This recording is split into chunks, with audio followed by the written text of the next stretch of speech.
You're watching GTV Breakfast. I love that conversation that Valerie had with Ajete Anang. Somebody put in a comment and said, the James Bond of the country. And I thought for me, that was the best comment of the day. Very noble, very warm, very humble. Ajete Anang with a conversation with Valerie, talking about changing the narrative. And that segues nicely into the conversation about to have with a gentleman who is very passionate about changing the negative narrative that is associated around this continent of over 1 billion plus people, the continent called Africa. He is Africa's most influential YouTuber, but he also describes himself as that annoying village boy. Wode Maya is my guest. Wode Maya, ni hao. Ni hao, Kafi. How are you, man? I'm good. How about you? A day like my name. It's good to have you here. Why do you call yourself an annoying village boy? I know I'm annoying. I shout a lot whenever I'm on camera, and I don't want you to come and comment and say, who is that annoying boy? So I need to just describe myself before you leave that as a comment. So, yeah, annoying village. Village, because I was born in a village. So I need to combine the two, because normally people, when they watch my video, they'll be like, why are you not wearing suits? Why are you not dressed up? Why are you wearing slippers? I was born in a village. In the village, we used to walk barefooted. This time, I've even made it. I'm wearing slippers. You should be happy. Are you wearing slippers today? I think so, but this is a bit of high-grade slippers. Make I see. Oh, you want to see, eh? Oh, come on. Yeah, I want to see now. No, should I come? Don't step out. No, it's okay. Like, this one is not even, you know, it looks good, right? This one is good. This one is an upgrade of a slippers. You don't mind when people say things that maybe... I feel like my mind makes me who I am, not what I wear. Okay. It's the brain that I have in here. Okay. Sometimes the things that I say, people don't even get it. But it's because of what I've read.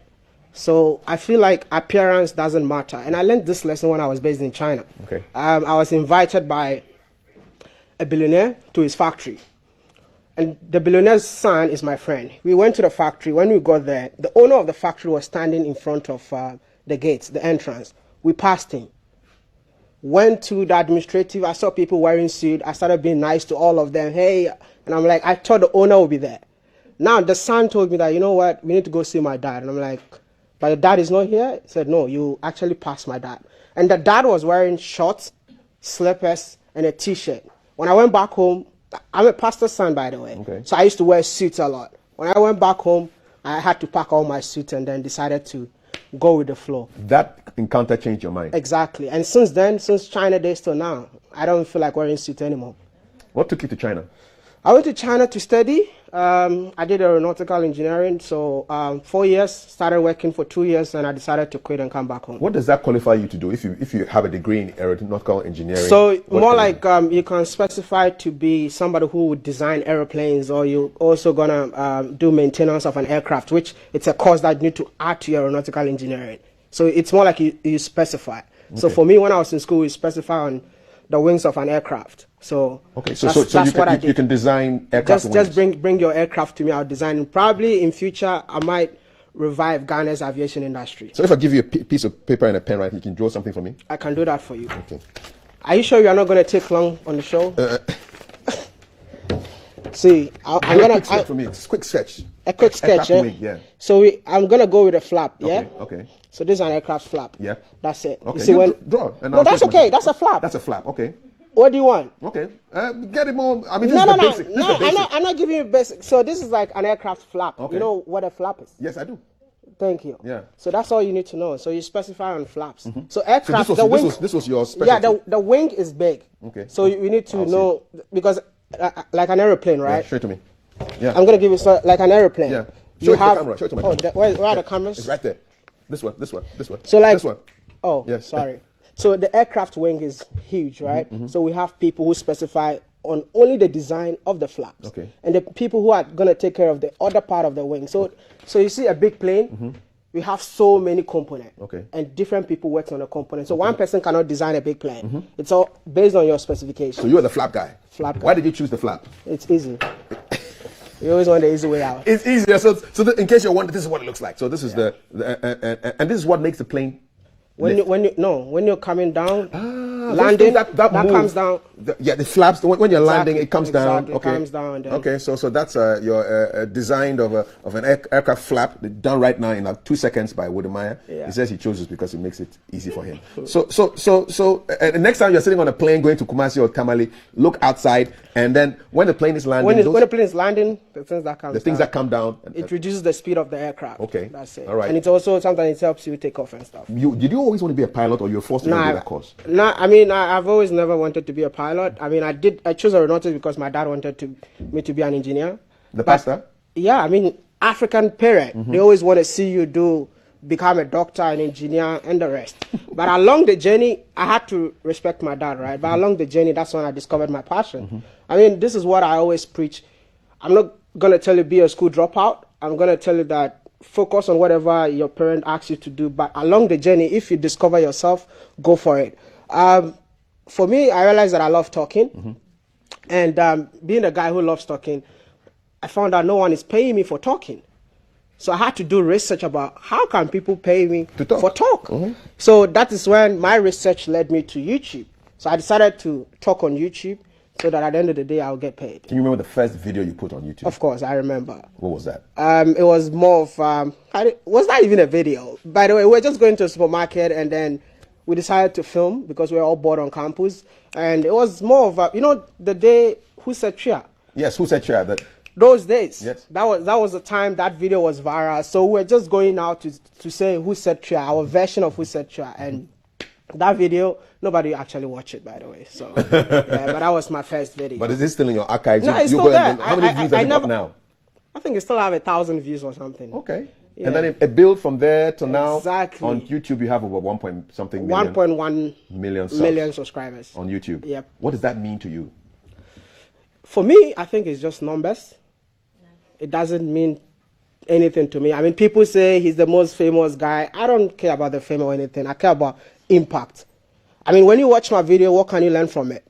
Because of where I'm coming from. I cannot just come on the internet and just act anyhow I want. I always want my videos to carry a message. I'm glad you're saying this because 2 hours ago, my colleague Thelma was having a conversation with 2 female panelists. And they were talking about how women are not getting the great role model because all the people who are famous on the internet are half dressed and are cursing or proud about sleeping in some guy's boy or husband. I feel like people are miseducated when it comes to going viral on the internet. It's all about the impact you have in the society. That makes you who you are. Like as I sit here, I can just go to a place, promote the place, and people will be going there. And when people go there, that is fulfillment for me. You understand? It's not about being half naked on the internet. At the end of the day, it's just one day. I call that fast food. It's more like you become an internet sensation the same day, and at the end of the day, no one knows who you are. So you want impact? I want impact. I mean, people have created YouTube channels just because they watch my YouTube videos. Nice. That is the impact that we're looking for. One of your videos that impacted me was you sitting at the edge of a gutter. Thank you. Eating food. Yeah. I want to show that video to my people who haven't seen that video and just talk us through exactly what was happening there. So what were you eating? What were you eating, by the way? What was it was rice, but that was a spontaneous video. Okay. So I traveled to Rwanda, Kigali, and I realized that the country is so clean. The city was so clean. So I was just passing by and I met this guy who was cleaning the gutter. But to me, the gutter was not dirty. So I went close to him and I asked him, why are you cleaning the gutter? He said, it's my job to clean the gutter 5 times in a day. So okay. Let's check the video out. Thank you. Yes, let the video speak for itself. This is Wode Maya, Africa's most influential YouTuber, eating in the gutter.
I do and who I am. So this video was this really video, critical. this is actually my first viral video, first ever. I mean, I went to one country, was in Namibia, and because of this video, I was able to get things for free. Like what kind of free things did you Because this video was literally a model to so many African countries. People were like, oh, look how Rwanda is this clean. So a lot of people saw it, but they didn't know the man behind it. So when they meet me, I start talking about myself and they'll be like, oh, are you the guy who did that video? That's it. Be like, okay, come and do this for our country. That's all. So what's the mission? To change the narrative of about Africa. I mean, listen, I want to tell you this. I was based in China. And the reason why I left Ghana, because I thought you can never make it in Africa. And when I went to China, the things that I was seeing, the things that I was hearing, people just looking down upon me because I'm coming from Africa, I felt like if Africa becomes stronger, if Africa becomes okay, we'll be respected out there. Was it in your face? Would they tell you directly? What was the kind of crazy thing those Come on, even sometimes you're going to look for a job, they will tell you don't look like Obama, so I'm sorry, we're not going to give you the job. That's when they need a black person. But a black person should not be as dark as Wode Maya. You were too dark? Too dark for a job that the description is black people. So imagine the ones that they will say, no black people are allowed. I mean, you might be in a train and nobody want to sit beside you. You might be in an office and your own colleagues will be like, why are you here? So all the time you feel inferior when you spoke living the abroad. language, you understood what they're saying. Very fluent. I don't know, I wish a Chinese person is here, I would have switched the conversation right now. So I felt like I don't belong there. Where do I belong? That's Africa. So I took it upon myself to come to Africa, to come and tell the positive African stories. See, Africa is not perfect, but Africa is the place to be. People are just miseducated about Africa. See, when I was coming to Africa, I came here with $100. I'm just going to tell you this. I came here, it's not one of those stories because these days I've seen that every story that detail out there, people are saying that you're making it up. Like I told you, I collected loan that I had to pay back. How much? That's like over $5,000. But that is what? Buying tickets. I didn't get even $1 out of that money. With all the 5 countries that I wanted to go in Africa, it was on a loan. My Chinese friend, I think he came to Ghana to see my mom. After everything went well, I invited him to Africa and he was amazed when the beauty that he saw in here. So I came here, I came with $100, lived my life, met people who have made it. They mentored me, and this is where we are right now. So it's possible, it's just that you're not meeting the right people on the ground. It's possible, but you're not meeting the right people on the ground. ground. You're not meeting the right people on the ground. So we have a lot of Chinese in Africa right now, wherever you go. Yeah. How do you feel about the Chinese presence in Africa? See, the Chinese presence in Africa, I would say that it's good for the continent, but there should be a mutual respect, which there is no mutual respect right now.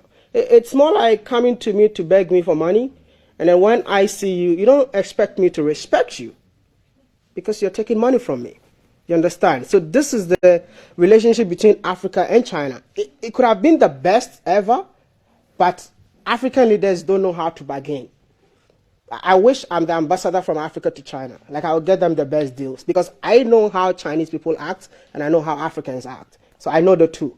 But now I think African leaders don't know how Chinese people act. So they just come in, bring the money, they accept them, and then they take it to the next level. You're part of thousands of African students who've gone to China to go and get education. Yeah, exactly. Do you feel that when you come back to the continent, the authorities, the governments use your knowledge, the things, the language, the way you've studied, lived with there? You were there for how long? 6 years. 6 years. Do they use... Do you think they care?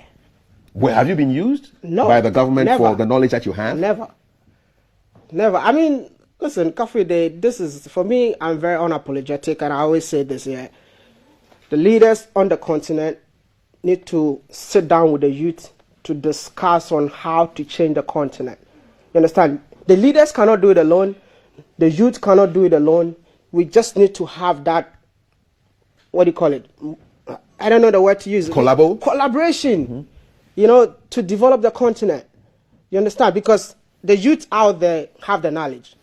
The people sitting down there are not interested in that knowledge that the youth have. And at the end of the day, nothing happens on the continent. That's why I'm saying everybody knows the problem of the continent. I saw that but tweet. No one is ready. No action. No one.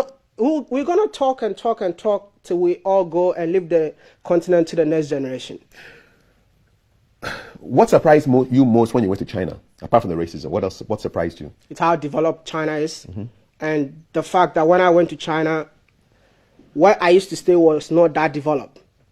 But 3 years along the line, everything changed drastically. It's like when you don't step out in China for like 3 days or 4 days, you might be working in a place and you think that you're a stranger. What do you think accounts for this? What are they doing differently? Good leadership. Good leadership. And there's accountability. Here, do you have accountability? You don't have it.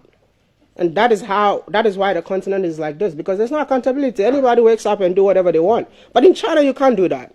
You can't just wake up and say that today I'm going to use a motorcade to go and buy a burger. No. There's no accountability. So everybody wakes up and do whatever they have to do because everyone has the money and they have the money to use it the way they want it. What would happen in China if somebody polluted the rivers the way our rivers have been polluted? For me, I think you're going to get lost. I mean, you get lost? You get lost. I mean, China don't joke with that, especially corruption. What do you mean you get lost? Like Jack Ma disappeared? Jack Ma disappeared. So he's definitely going to disappear in China if you try to mess up with whatever that is going on in the country. It's like maybe a road contractor in Ghana. They give you a road and it takes you like 6 years for you to finish one road. I mean, you're going to disappear in China. You disappear? You disappear. No one will even know where you are. This disappearance is crazy. Like, you vanish. You vanish. That's it. It's happening. You know, you don't know this? Where do they go? That is why China is so developed. They care about its people. You would like to see contractors vanishing in Ghana? Oh, yeah. I mean, I've been saying that so many times. We need to scare the people a little bit. Let them know that this is something that they have to do and they have to complete it. Your mission is to change the negative narrative around Africa. Where else are you left to go in Africa? Where have you been to so far? I've been to 25 African countries. I'd love to see your passport. All those stamps. Yeah. How many have you gone through so far? How many? How many passports have you used so far? I'm using my 4th passport right now. Okay, starting from when? When did you start the trips? I think first time in 2012 when I went to China for the first time. Okay, so four passports. Yeah, 4 passports. Where would you like to go next? I'm actually traveling tomorrow morning to Zimbabwe. Is that your first time to Zimbabwe? First time in Zimbabwe. What are you expecting? Something different. Why are you going there? How does it work? Does somebody invite you or you just decide to get there? Nobody invites me. This is something that I've taken upon myself that if no one is promoting Africa the way it should be promoted, I've dedicated myself to promote Africa in my own way. And listen, the impact is huge, and that makes me want to move because I've never been to Zimbabwe, but the information minister in Zimbabwe is waiting for me at the airport.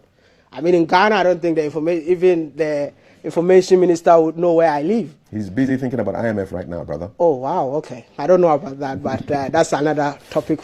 Yeah, but this is how it is. It's just, I feel like the work that I'm doing, even if I'm not appreciated in Ghana, there are countries that are waiting for my presence. Does that disappoint you? I mean, who has spoken to you on the official level about promotion of Ghana as a tourist destination? No one. Nobody? No one. They know I exist, and they all know it.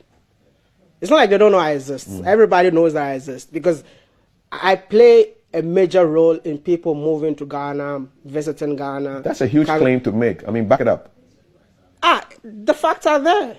If you go to Rwanda, there are people that set up shops, working in hotels, bought houses in Rwanda because of my videos. It's there. Even in Ghana, I meet them every day.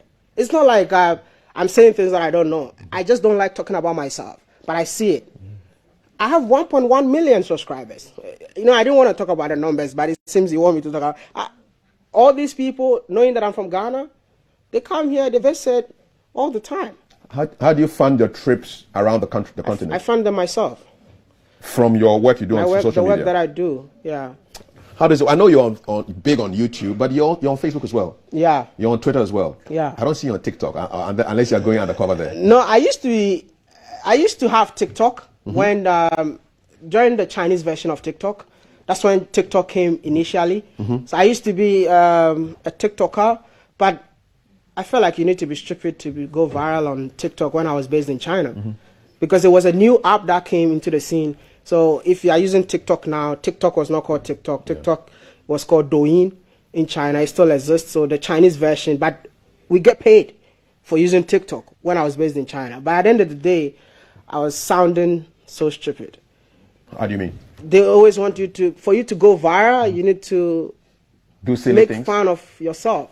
You know, like before, what? Give you an example. I mean, like using my skin color, saying that if I eat chocolate, I'm gonna bite myself and stuff like that. Oh man. You know, and we had Chinese audience that time. So Chinese audience, this is the kind of things that they want to see. You making fun of your making because fun of you're black. Because you're black, Yeah. you know. And it's happening in China, even so many, because you make a lot of money. It's happening even in Africa, because BBC did a thing about Zambia where you had people getting kids to do all kinds of crazy videos. I don't know if you saw, so that was the video that I did, and BBC followed up. I see. So they reached out to me for everything that BBC did, it was through me.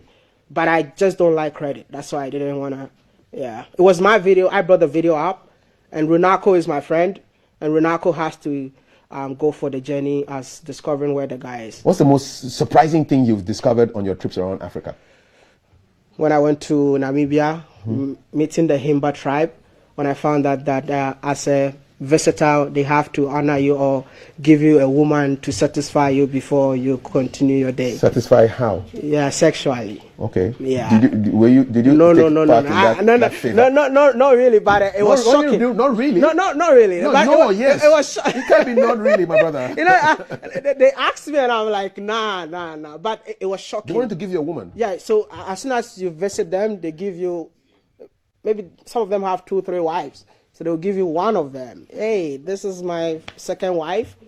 Take care of my friend. She's available for you. Available for you. You know people who have taken advantage of that? I don't take advantage of those. Yeah, but you know people who have? No, really. I don't know. Do you regret not taking the decision? I think I just went there, had fun, and got out. Yeah. But that would have been fun, though. I mean, No, it was not that kind of fun. not that kind of fun. Yeah, but apart from the sexual gift, I mean, what else excited you about Namibia? Namibia is so beautiful. Like, okay, so I didn't even know that there's a country in Africa that looks exactly like Dubai. You see, a country with the dunes, which is the sand desert, and the ocean meet each other. And after I did that video, the video went viral. I think the Namibian embassy here called me 2 days ago. I was there, and they were like, since I did that video, so many Ghanaians are coming to the embassy to tell them that they're going to Namibia just because of this video of Wode Maya. So they gave me a long-term visa right now to enter Namibia anytime I want to. You are a tourism ambassador. Kind of unofficial. That's unofficial. Yeah. Unofficial. And I don't want it to be official. Okay. Why not? Huh? I want to be me. I want to be free. I want to be able to say what I want to say. Not too many restrictions, because as soon as you start working with an entity, you have to make sure that you go and play by their rules. And when it comes to that, my appearance has to change. But if they want to work with me, like they want me to be who I am, I'm cool with it. They have to accept the man who wears slippers and shouts in his video. Thank you. Because I don't want to be somebody that I'm not. That is me. I read a message here from somebody on Twitter. It says, my ability to learn and study in Russian language was inspired by a video I saw you speaking Chinese. You may not know, but you're inspiring people out here. I'm not fond of choosing role models, but you're one of the few who inspired me, your journey. So this is a tweet out there. So somebody. That's amazing. Yeah, that's amazing. I think I've met so many people. People like that. Yeah, at the airport, telling me that because of you, I learned Chinese. There's a guy who lives in a village. I wish I can mention the name. I don't know the exact name, but he has never been to China, but he speaks Chinese because of my videos. He's on Twitter all the time. I think he speaks Chinese. He speaks fluent Chinese, and I was amazed. And all the time he tags me. I think he went to see my mom recently. My mom is here, by the way. Shout out to mom. My mom is here. Yeah. So the guy went to see my mom in the village. So this guy speaks Chinese just because. And he learned it here. He learned it in Ghana just by watching my videos and being inspired to learn the language. Let's talk about your mom, though, because your mom is linked to how people call you. Exactly. I mean, I know you're Berthold. Yeah, Berthold. Yeah. Berthold is your name. Who calls you Berthold? My dad. Your dad calls you Berthold? My dad calls me Berthold. My mom used to call me Berthold, but I think my mom is now calling me Wode Maya. I wish she can come and say hello to you. We'll take a picture with her. When I was in China, I was an engineer, right? But my dad was like, you know what? Don't do this. I mean, you cannot do this and stuff. And I spoke to my mom on phone, and my mom told me that, you know what, do what you do. But on a low key, I'm going to convince your dad. Okay, so she's going to do the groundwork for you. So my mom did all the background work. 2 weeks later, my dad called me and said, okay, I accept the fact that you want to be a YouTuber. So My name used to be Ghana Baby. Yes, Then because you are that on Instagram. Thank you. Yes. So I changed the YouTube brand from Ghana Baby to Wode Maya. What does Wode Maya mean? My mom. In Chinese? Yep. Wode Maya. Yep. Okay. Wode Maya means my mom. Did she tell you what she said to your dad or did to your dad for him to change his mind? I have no idea till today. Please, we'll ask her today. We'll ask her today. We'll ask her today. I have no idea. So, I mean, this is just a great story. Yeah. And do you find people asking you for money because they think that you are making a lot of money on YouTube? It's a lot, you know, and I don't even know what to do because personally I declared this year as the year of charity. I saw that. Giving back to the society. But it seems people see me as somebody who has made it in life. No, I just felt like I need to help, you know, and I have a platform and I want to use my platform to touch lives. I think we've done a lot of projects this year, and every day when I wake up in my DM, I'll get over 30 messages. People asking me for money. What are they? For what reason? School fees? School fees. My mom is sick. I want to go abroad and study. Every day? Every single day. Every single day. Especially when I post about something that, together with my audience, we did. To help some people to out. help some people out. Like, for example, you helped some yogurt seller do something. I met this yogurt seller. Let's see the story. Wow, that's I a think the very story should be. Yeah. Okay, so you tell us about it. So the yogurt, I was just vlogging and I met this yogurt seller, and then I gave him 100 cedis because I interviewed and I asked him how much does he make in a day, and he said 20 cedis. So he touched me and I gave him 100 cedis. Out of nowhere because the camera was on. So people watched the video and started sending me money to go and give it to the yogurt seller. Wow. So I didn't know how to do it. So I decided to spend a day with the yogurt seller, take my own money, call Freedom Cheddar. He came out of his meeting. He also Cheddar is the tiger guy. The tiger. The guy was That's his new name, man. Okay. Yeah. Also came out, gave the guy money. We raised almost $1,000 for the guy. Oh wow. Yeah. So this year is a year of giving. A year of giving. That's why the people are inside your DM. Different African countries, not just Ghana. That's why they're inside your DM. Yeah, I think so. They want you to give. No, I mean, I can't give everybody. I'm just going to do what I can. And my giving is more like when I meet you along the way and something touches me to do something for you, that's what I'm going to do. It's just like being in South Africa. I went to South Africa, flood happened. I felt like, you know what? I can help this guy because the man lost the wife and the son. And he doesn't have a house to live in right now. So I decided to tell my audience, can we build a house for him? And my audience responded. Whoa. My audience, I'm going from Zimbabwe, I'll be in South Africa just to go and build a house for someone I don't know anywhere. You understand? Wow. I went to the Volta region. I met a lady who said the mother died. Because the mother died, she was in Accra. She asked to go to the Volta region. And when she went to the Volta region, she wanted to do something for herself. So she decided to train kids with disability. So when we went there, she was doing that in her room. And I'm like, that's an interesting story that this girl need help. So what I did, I told my audience, can we build a school in the Volta region? And my audience responded. And they did it. We did. So we saw the land. The money is already there. All we need to do is to start the project. So this is the kind of audience that I have. They're willing to support anything that I bring on board. And it looks like you're going to spread the message not just from around Africa, but to the black diaspora. Because I saw a picture of you with the Haitian flag. Yeah. And I actually sent that to one of my Haitian friends. I said, this chap is Africa's most influential YouTuber, and he wants to go to Haiti. Why do you want to go to Haiti? I will tell you something. Africans in the Caribbean, I would say Africans in the Caribbean, and black people in the Caribbean are Africans. Of course. But I didn't know that.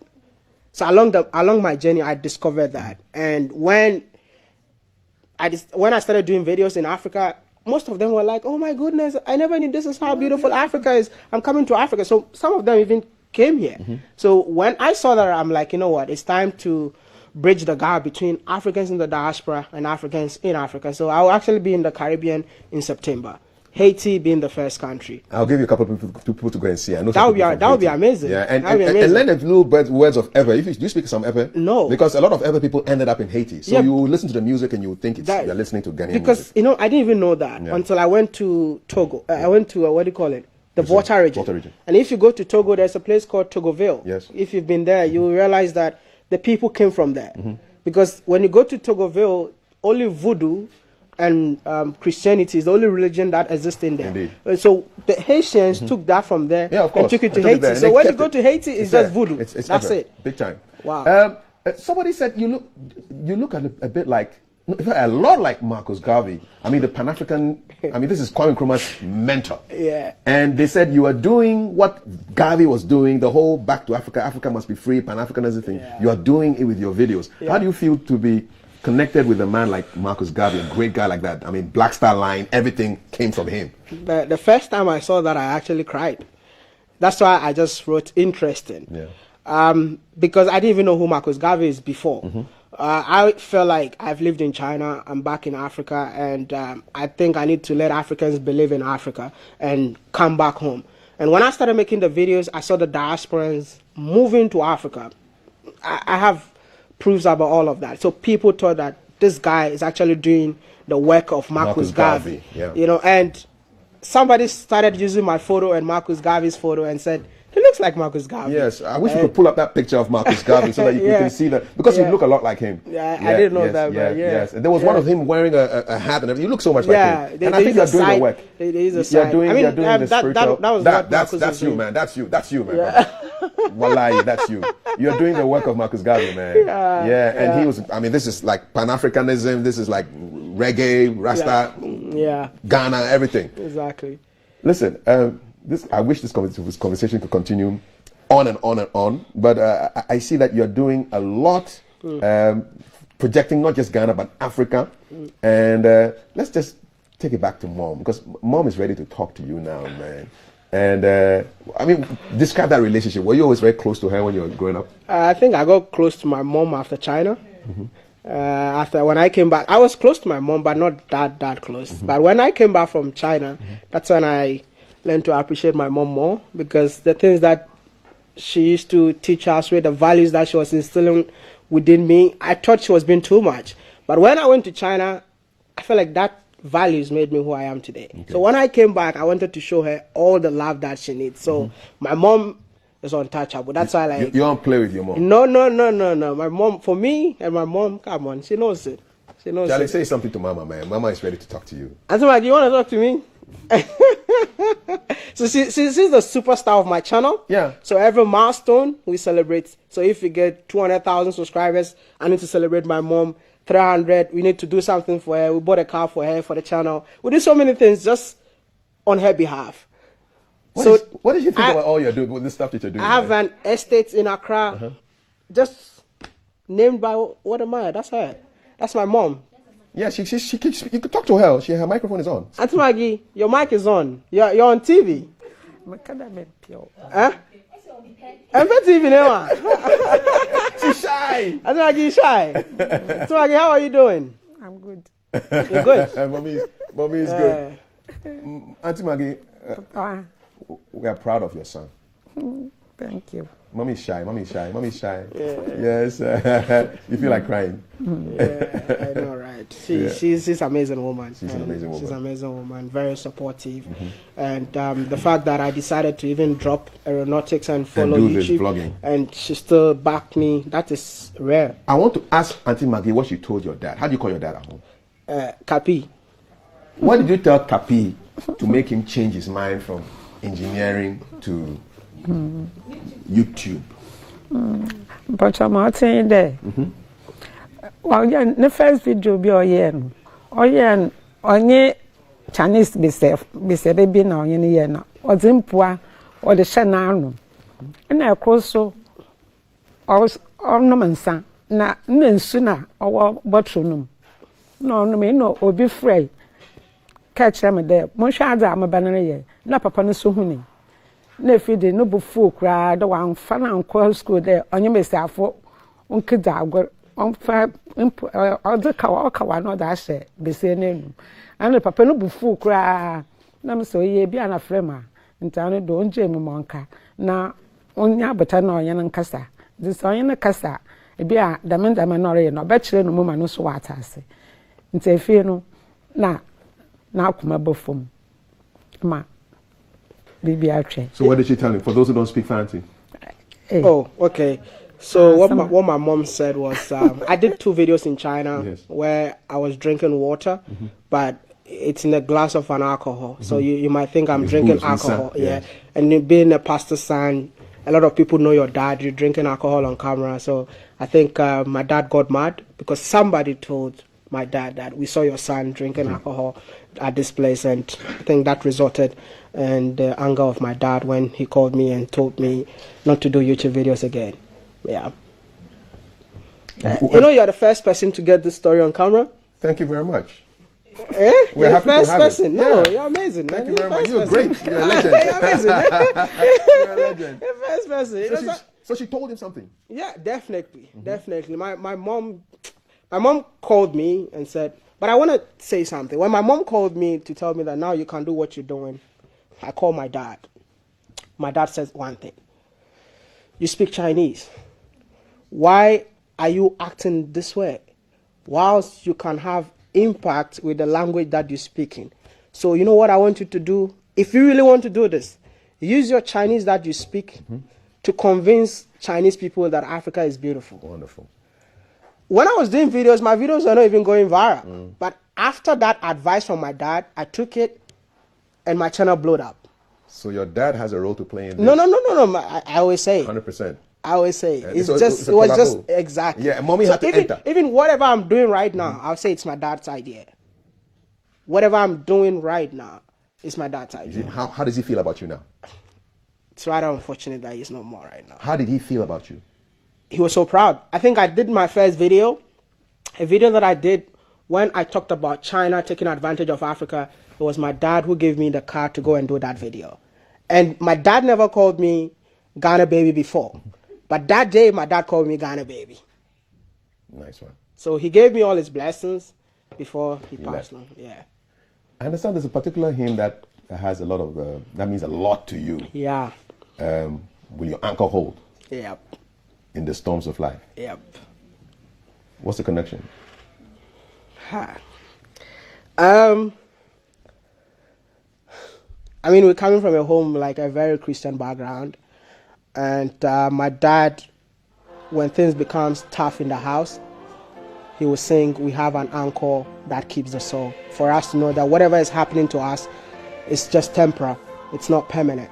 So that was his favorite song, always singing that song to us. So we're all singing the song together. And when things get better, he would say, Danasi, Danasi. Oh da, oh nyami, asu. So,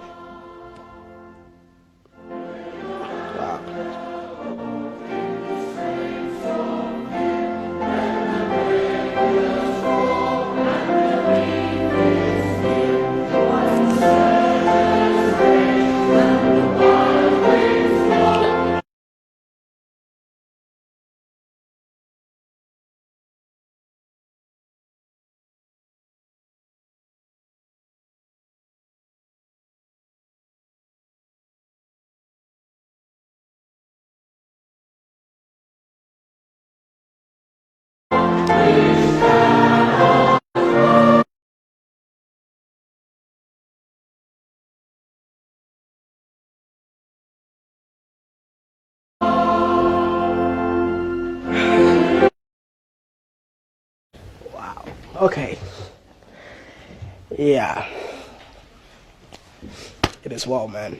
100%, my brother. Wow. 100%. I'm still not used to the fact that my dad is no more. So anytime I hear this song, it makes me so emotional, and it actually drives me more, you know, to continue the legacy that my dad left behind. You know, my dad is somebody who, you might see him today, he might be walking, he'll come back home without wearing slippers. You ask him, Dad, where are your slippers? He said, I don't need slippers. I give the slippers to the guy. Hi, thank you. I give the slippers to the guy on the street. So that is Wode Maya, you know. I always want to touch lives, and that's what my dad was doing. If you go to the village where I was born, there are so many kids that are going to school because of my dad. So why can't I do the same? So I'm just trying to continue the legacy. And I know that he's proud of you. Definitely. 100%. Definitely. And we're proud of you too. Definitely. You take care. Definitely. Have a safe trip to the southern part of Africa. Hey.